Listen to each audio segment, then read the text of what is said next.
Son las 7:46, ya lo habíamos presentado. Carlos Caro, abogado penalista, nos acompaña en estudios para hablar precisamente de lo que ha ocurrido en los últimos días. Ni bien Pedro Pablo Kuczynski se despide de Palacio de Gobierno, inmediatamente se presenta este impedimento de salida del país y además se allanan sus inmuebles. Para muchos ha sido un gesto político y no necesariamente se ajusta a la ley, pero legalmente esto corresponde. Desde el punto de vista legal es impecable y es algo además esperado en la medida que hay tantos expresidentes que se han ido del país.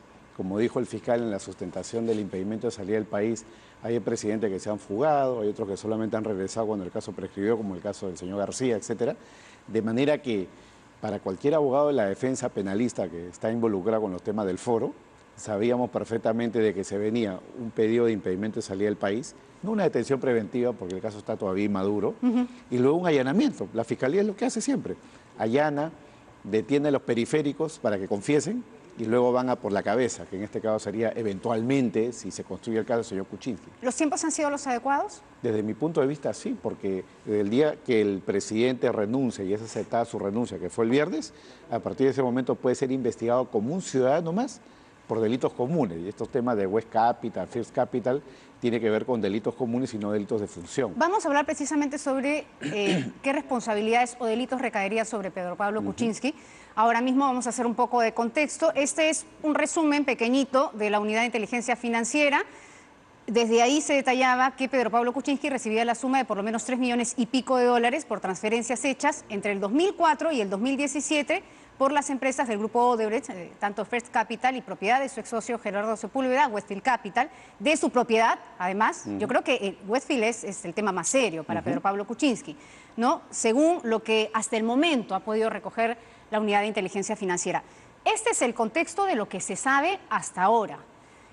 ¿Qué delitos estarían recayendo sobre Pedro Pablo Kuczynski? ¿Por qué se le investiga además de lavado de activos, no casos de corrupción? Claro, que el delito central, como ha hecho la Fiscalía el sábado, es el delito de lavado de activos. Hay que recordar que el año pasado, a raíz de la sentencia plenaria casatoria 1/2017, la Corte Suprema estableció que para iniciar un caso basta una sospecha inicial simple.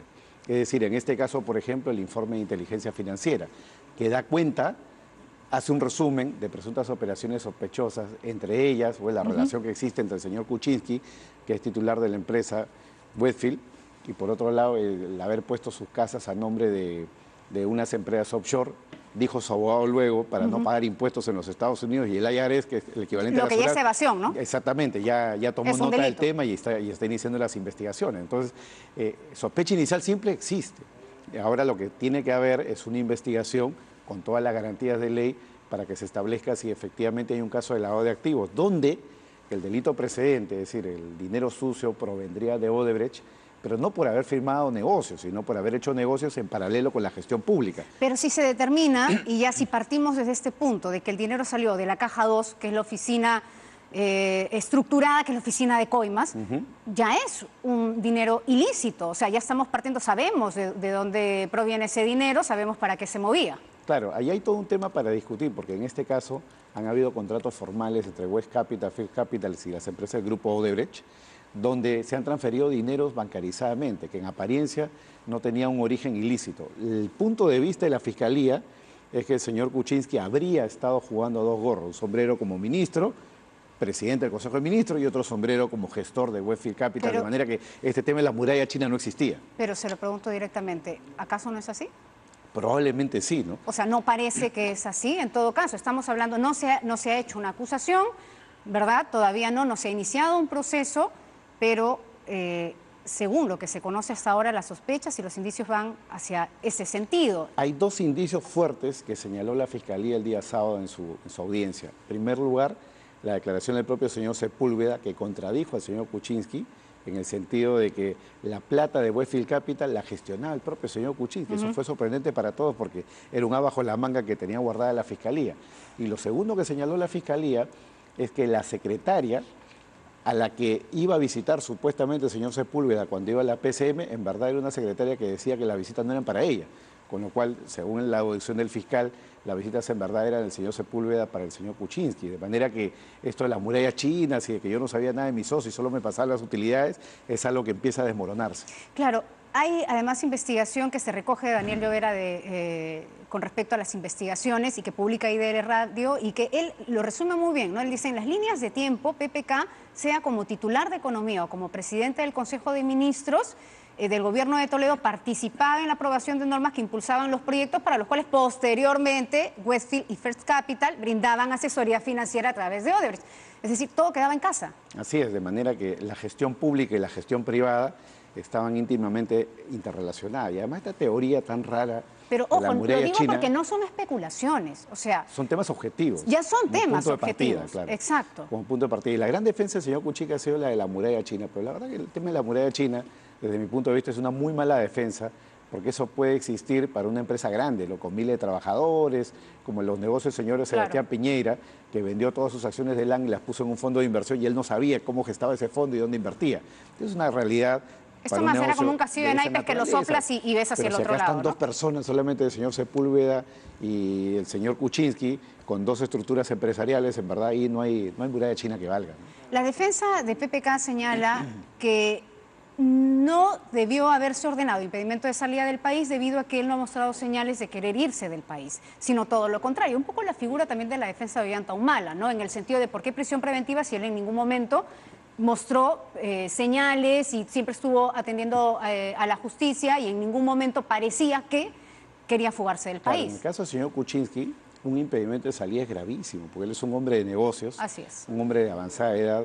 Si no puede viajar, prácticamente el estar anclado en Perú limita seriamente su posibilidad de hacer negocios. Sin embargo, su abogado se allanó en la audiencia.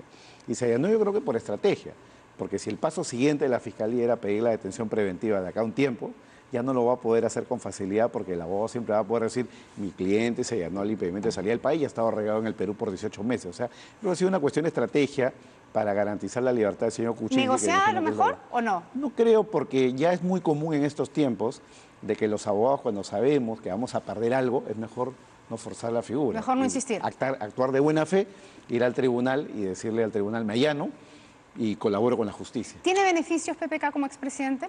Ninguno, en la medida que en este tema en particular ya está siendo juzgado como un ciudadano más. Podría tenerlo eventualmente en el caso de los Kenji-videos, si es que se determinara que este sería un presunto delito de función, cosa que yo pongo en duda. Yo creo que es un tema de delitos comunes, pero para quienes crean que es un delito de función, tendría que seguir el privilegio del antejuicio y todo lo demás. PPK renunció a la doble nacionalidad claramente para postular a la presidencia del Perú. ¿Hay algún tipo de documentación que se pueda gestionar para revertir esto? Primero. Y segundo, habiendo sido ciudadano estadounidense, ¿puede en algún momento solicitar refugio en la embajada norteamericana? A ver, hay dos temas ahí, ¿no? Uno, que la renuncia a la ciudadanía de los Estados Unidos, en principio, es a perpetuidad. Irrevocable. Irrevocable, de manera que salvo que él alegue un vicio o una nulidad, una cuestión muy formal, podría recuperar, digamos, la nacionalidad a través de un trámite, pero tampoco es un tema automático. Creo que esa no va a ser una alternativa. Pero además eso no sería una garantía, porque no es lo mismo que con Israel, como el caso de Maiman, donde los israelíes o los brasileños no extraditan a sus nacionales. Pero mire lo que ha logrado Toledo, claro, sin ser ciudadano. Solamente no, con una green card, claro, pero va a ser sometido al proceso de extradición como cualquier ciudadano más y es probable que los Estados Unidos tarde o temprano lo extradite. Y esta es la pregunta del millón. ¿Puede declararse inimputable por la edad? No, no es posible porque si el señor Kuczynski alegara inimputabilidad por tema de la edad, eso tendría que venir acreditado por un tema médico, especialistas en la materia. Bueno, de temas médicos ya conocemos, ¿no? Claro, pero no es un tema fácil, o sea, la prueba ahí es mucho más difícil que incluso la de la enfermedad del señor Fujimori, ¿no? Una prueba mucho más difícil porque tendría que haber una junta médica donde prácticamente por unanimidad digan de que ya no está en capacidad digamos, de pensar, de razonar, ¿Y quién tomaría esa decisión? Por sí mismo. Este es un tema que la toma el juez siempre y cuando, como digo, hay un informe médico, pero tendría que ser absolutamente contundente, ¿no? De lo contrario, pasaría lo mismo que pasa, sin que el ejemplo tenga nada que ver con el caso, ¿no? Como ha pasado en Europa con los criminales de guerra nazi que han sido juzgados a los 90 años, a los 95 años, ¿no? Porque no tienen, digamos, pérdida de la conciencia, son perfectamente, digamos, conocedores de sus actos. Ese sería el margen, digamos, sobre el cual actuaría la justicia penal. Bueno, entonces PPK, ¿tendrá que atender a la justicia o tendrá que atender a la justicia? Esa es la figura que ahora mismo le está enfrentando. Creo que no le queda otra alternativa, de manera que va a tener que defenderse y hacer digamos, el esfuerzo por probar que esa muralla china existía. Y si no existía, esa es la base de... Esa es la base que ha construido su abogado en una primera etapa. En la segunda etapa, que es la del colega Nakazaki, no sabemos si él va a seguir insistiendo en ese argumento, esa teoría del caso, pero de momento esa era su defensa. Su defensa era, yo no sé lo que hacía Sepúlveda gestionaba, pero, Sepúlveda era cobraba sorpresa. y me llegaban mis utilidades y yo no preguntaba de dónde venía. Esa es más o menos la teoría del señor Kuczynski, 9 millones. Muy bien, eso es con respecto a Kuczynski. Vamos a atender, antes que nos ganen los titulares, lo que va a ocurrir con Kenji Fujimori. Estaría enfrentando el desafuero en el Congreso de la República, estaría perdiendo beneficios como parlamentario, inmunidad, por ejemplo, y ahora mismo ya ha sido convocado por la Fiscalía para declarar como testigo acerca de los aportes de Odebrecht. Además, él declarando voluntariamente que quiere hablar acerca de ello. Está bien encaminada su situación. Está jugando también a los dos gorros, ¿no? Él sabe que en este momento se le viene una investigación por un tema relativamente grave, que es el tema de la compra de votos, que en la ley califica como un delito de soborno, cohecho o coima.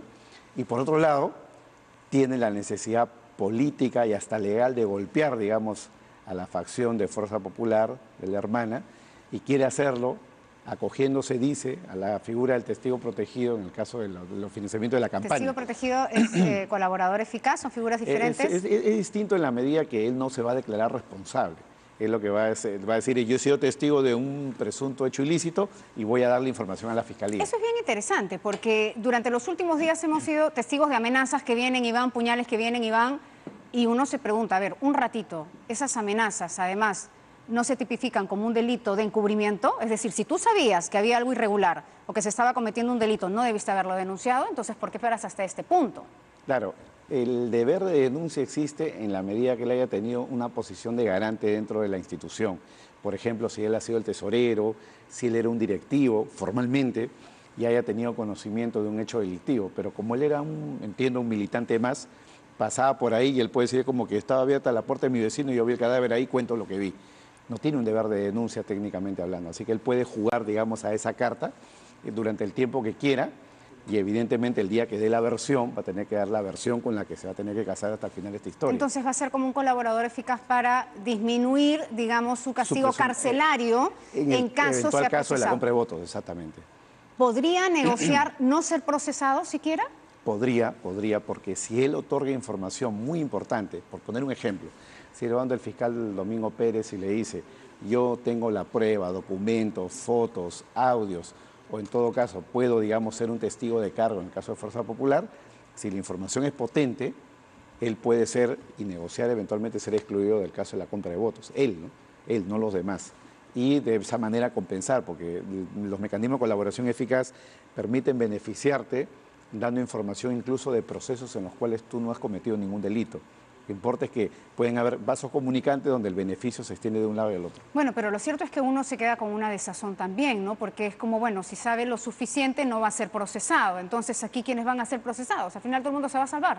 Así es, pero digamos, son las reglas del sistema que permiten en cierto modo de vestir un santo para vestir otro santo, que es más o menos lo que podría pasar. Para atrapar al pez gordo, ¿no? dice. Exactamente, ¿no? Exactamente. Ahora, ¿qué va a pasar con los otros Avengers? O sea, está, por ejemplo, Bienvenido Ramírez, que también puede atender a un desafuero y otras personas más también implicadas en estos videos. ¿Es más responsable el que ofrece como Bienvenido Ramírez que el que está presente como Kenji Fujimori?